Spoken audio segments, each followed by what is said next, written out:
Students, मैं हूँ कृष्णलता। आज हम कक्षा 9 की हिंदी पाठ्य पुस्तक कृतिका के पाठ 2 मेरे संग की औरतें पाठ के दूसरे भाग का अध्ययन करेंगे। इससे पिछली वीडियो में हम इसके पहले भाग का अध्ययन कर चुके हैं।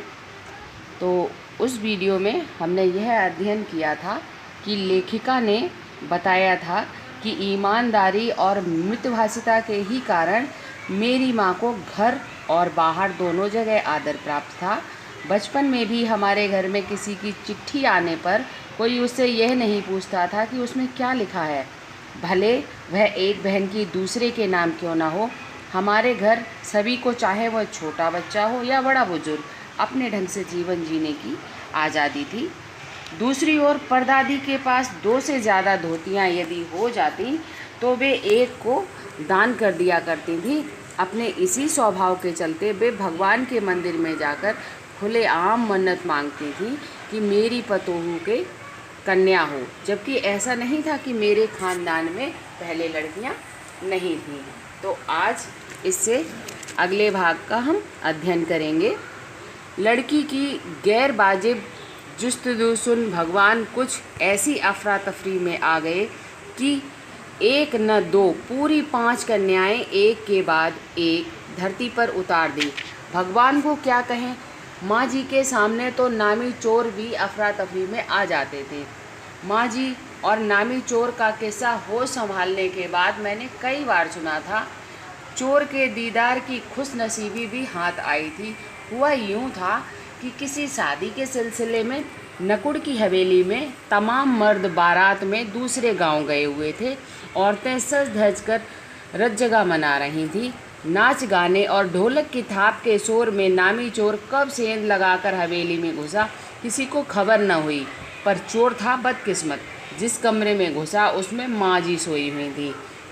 औरतों के शोर से बचने को वे अपना कमरा छोड़ दूसरे में जा सोई थी।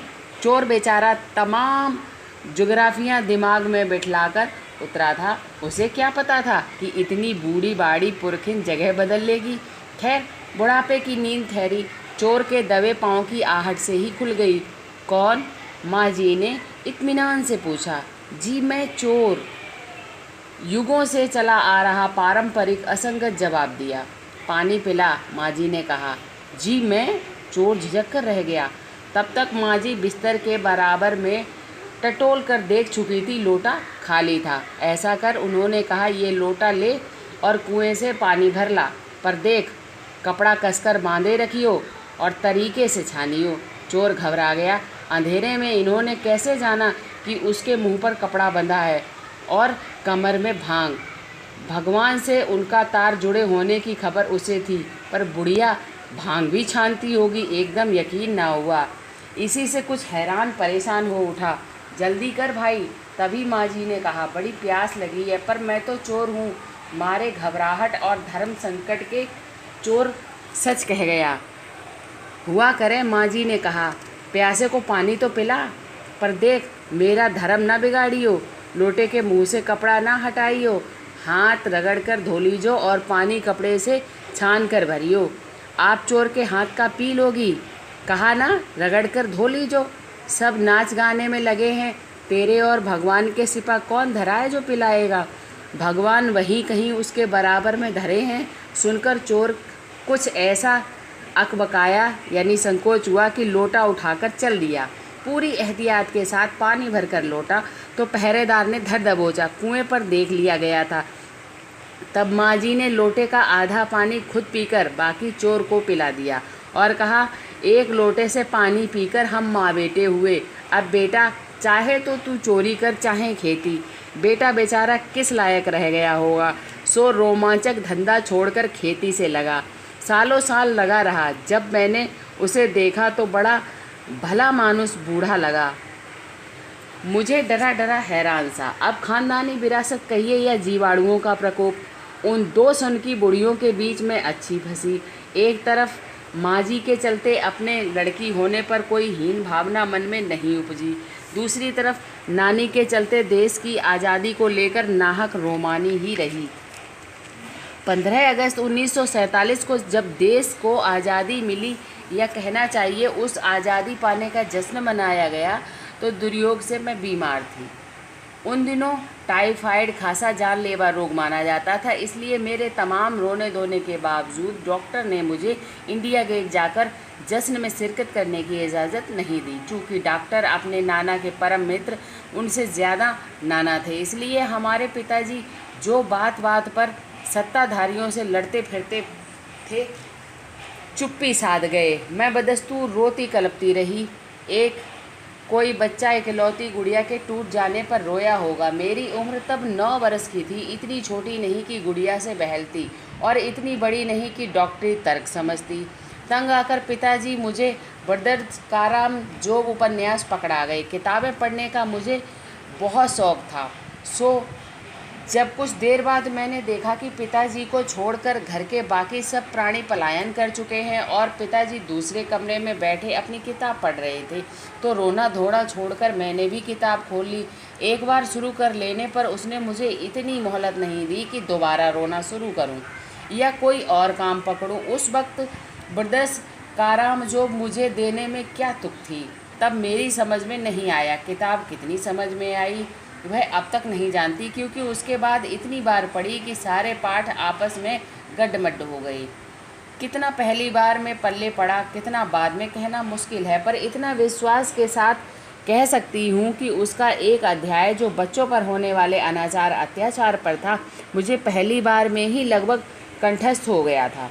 उम्र के हर पड़ाव पर वह मेरे साथ रहा और मेरे लेखन के एक महत्वपूर्ण भाग को प्रभावित करता रहा। जैसे जादू का कालीन, मेरा नाटक नहीं व 3 किलो की छोरी जैसी कहानियाँ व कठगुलाब उपन्यास के कई अंश।